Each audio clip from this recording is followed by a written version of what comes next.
헤이 구글, 카오스가 뭐야? 카오스, 천지 창조 이전의 혼돈, 헌던 상태, 좌우양 화살표 코스모스, 코스모스. 미친 듯한 대혼돈의 장면을 본 적 있나요? 미국의 물리학 연구진이 도착한 아주 멋진 장면을 오늘 소개해드리려고 합니다. 그들의 연구는 2020년 3월 세계 3대 과학저널인 사이언스의 표주로 선정될 정도로 아주 멋집니다. 그런데 여러분, 이 영상을 보면 날아다니는 새들의 각각의 위치는 제멋대로지만 모두 한 방향으로 날아가고 있죠. 자석 위에 뿌려진 철가루 역시 마찬가지입니다. 하나하나를 보면 규칙성이 없어 보이는데 모두 같은 방향을 보고 있습니다. 가만히 보면 이것들은 규칙성이 없어 보이지만 분명 뭔가 규칙성이 있습니다. 이런 상태를 네메틱이라고 합니다. 저는 디스플레이를 전공하진 않았지만 이쪽에서는 흔한 용어라고 합니다. 중요한 점은 왜 무질서가 중요한지 알아야 이 연구의 가치를 알 수 있습니다. 다 필요 없고 결론만 내놔라 이렇게 하시는 분들은 지금 띄워드리는 링크를 타고 가셔서 직접 보시면 됩니다. 제가 고정 댓글로 중요 내용들은 타임라인에 말씀드릴 테니까 필요한 부분만 보셔도 되고요. 수학계의 노벨상인 필즈상을 수상했던 프랑스의 수학자이자 의회 의원인 세드리크 발라니는 무질서에 대해서 아주 멋진 예시를 들었습니다. 눈을 감고 여러분 주위에서 무슨 일이 일어나는지 한번 상상해 보세요. 공기 중에 보이지 않는 수십억 개의 입자들이 여러분에게 와서 막 부딪힐 겁니다. 눈에 보이진 않지만 완전히 혼돈 그 자체일 겁니다. 그런데 이 무질서한 수십억 개의 입자들의 각각의 속도는 어떨까요? 확률로 한번 표시해 봅시다. 그러면 어떻게 나타날까요?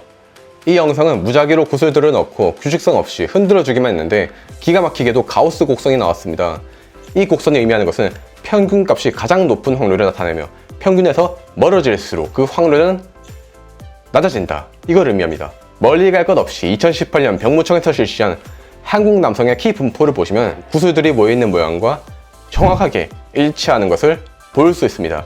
나는 180cm, 너는 181cm, 쟤는 173.5cm. 각각의 키는 모두 다르고 규칙성은 없어 보이지만 그래프를 그려보면 명확하게 규칙이 보입니다. 근데 그게 왜 중요한데? 예를 들어 인터넷에는 수십억 개의 사이트가 있는데 이걸 다 보고 분류를 하고 싶습니다.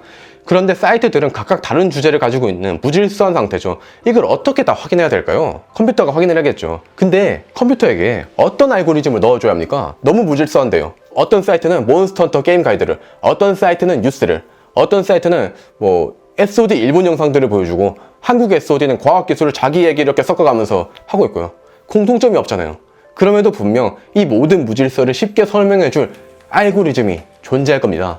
무질서해 보이지만 사실은 규칙성이 있을 것이라고요. 경희대의 김상욱 교수는 이러한 무질서를 두고 다음과 같이 말했습니다. 예측이 불가능할 정도로 복잡하게 움직이는 운동은 사실은 아주 간단한 방정식 하나로 정리할 수 있다. 이처럼 복잡한 현상 이면에 있는 기본 원리를 찾아내는 것이 카오스 이론이다. 본론으로 돌아와서 2020년 3월 브랜다이스 대학 물리학과의 기욤 연구원과 캘리포니아 대학 물리학과의 레이몬드 연구원 등이 포착한 대혼돈의 한 장면은 사이언스에 발표가 되었습니다. 처음에 말씀드렸던 네메틱이 재미있는 게 뭐냐면 마치 물처럼 가장 에너지가 적은 상태로 움직이려고 한다는 점이에요. 세상이 어지럽혀져 있는 게 자연스러운 것이고 에너지가 낮은 상태로 있는 것이 이상적인 상태입니다. 그런데 네메틱은 지 멋대로 배열된 방향을 다시금 정렬을 함으로써 최소한의 에너지를 가지려고 합니다. 이런 공학용 계산기 같이 옛날 디스플레이에 자주 사용이 됩니다. 그런데 연구진은 궁금했죠. 여기에서도 카오스 현상이 관찰되지 않을까? 그래서 이 네메틱 디스플레이에 에너지를 가하면서 관찰을 해봤습니다. 액정에서 이 검은색 부분을 관찰한 건데요. 그리고 이게 결과물입니다. 왼쪽 영상과 오른쪽 영상은 관찰 기법의 차이입니다. 지금 이 카오스가 액정에서 일어나고 있는 무질서한 모습입니다. 아주 놀라운 영상입니다. 생각해보세요. 대체 이걸 어떻게 촬영했겠습니까? 라이트 시팅 이미징 메서드가 핵심입니다.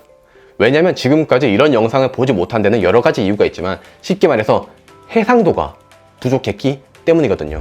라이트 시트 방식은 이 영상에서 보시는 것처럼 흔히 살아있는 세포를 관찰하는 방법 중 하나입니다. 보통 빛을 이용하여 관찰하면 그 강한 빛 때문에 세포가 죽을 수도 있습니다. 광학 현미경의 한계는 흔히 0.2 마이크로미터까지로 알려져 있었죠. 참고로 바이러스가 0.1 마이크로미터니까 기존의 광학 현미경으로는 절대 지금 유행하고 있는 그 바이러스를 볼 수가 없습니다. 그런데 미국의 에릭 베치그 박사는 생각했습니다. 고흐의 전매법처럼 하나하나 빛을 따로 내게 하고 모으면 되지 않을까?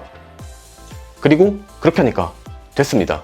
한계로 알려진 0.2 마이크로미터를 돌파했죠. 그리고 그 공로로 베치그 박사는 2014년 노벨 화학상을 받습니다. 오늘 소개해드린 연구진은 세포에나 쓰이는 이 방식을 액정에다 써보았으며 기가 막히게도 액정 속의 카오스가 영상으로 촬영된 것이죠. 이 영상의 의의가 뭔가? 간단합니다. 매우 복잡한 시스템을 분석하기 위한 틀을 잡는 데 큰 도움을 줄 겁니다. 앞에서 말했던 세상은 엄청나게 복잡한 것들이 많습니다. 그리고 그런 복잡한 시스템을 쉽게 분석할 수 있는 기초가 될 겁니다. 그리고 하나 더 재미있는 사실을 말씀드리고 싶습니다. 물리학과 출신인 기욤과 레이몬드 연구원이 화학과 생물학에서 자주 사용되는 라이트 시트 마이크로스코피를 몰랐다면 이번 성과를 낼 수가 있었을까요? 솔직히 지금 영상 보고 있는 화학이라던가 생물학 전공자분들 라이트 시트 마이크로스코피 들어보셨어요? 저처럼 재료공학을 전공한 사람들 역시 끼케야 템이라던가 쌤 같은 현미경이나 알지 지금 대학에 가서 재료공학 교수님들한테 교수님 라이트 시트 마이크로스코피 들어보셨어요? 물어보면 장난컨대 많은 분들이 처음 듣는다고 하실걸요?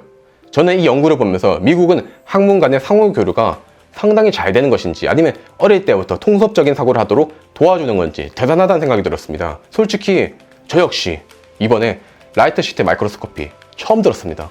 그리고 아마 이 영상을 본 대부분의 사람들도 마찬가지일 겁니다. 주위 친구들이라던가 선후배 동기들만 봐도 자기 전공 아닌 논문들을 자주 읽는 사람들은 보기 어렵습니다. 내 거 연구하기도 바쁜데 남의 연구 분야를 왜 보고 있겠습니까? 그렇기에 중요한 겁니다, 이게. 제가 이렇게 제 전공 외의 연구 내용들을 보고 읽음으로써 저는 남들이 가지지 못하는 사고의 영역을 확장하는 공부의 기회라고 생각합니다. 저한테도 또 영상을 보는 여러분에게도 제가 유튜브에서 소개해드린 절대 다수의 연구 내용들은 제 전공이 아니라서 생판 모르는 용어들 천지입니다.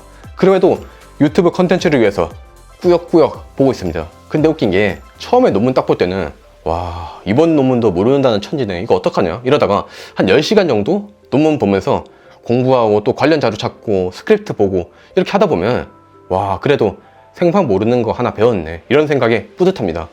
물론 저도 사람인지라 내가 익숙지 않은 분야에서는 실수가 잦습니다. 그러나 저는 학문 간의 경계를 두지 않고 이렇게 분석하고 읽는 과정에서 또 여러분처럼 보는 과정에서 이런 것들이 하나가 쌓여서 차별점을 가지는데 큰 도움을 준다고 생각합니다. 그리고 저는 제 영상이 그런 도움을 주고 싶습니다. 이화여대 석좌교수 최재천 교수는 말합니다. 진리는 우리가 만들어 놓은 학문의 경계, 사고의 경계를 전혀 상관하지 않고 존중하지도 않습니다. 진리는 제 마음대로 돌아다니는데 우리는 경계를 정해놓고 진리가 오길 기다리고 있습니다. 경계를 허물어야 합니다. 그것이 우리 미래의 경쟁력입니다.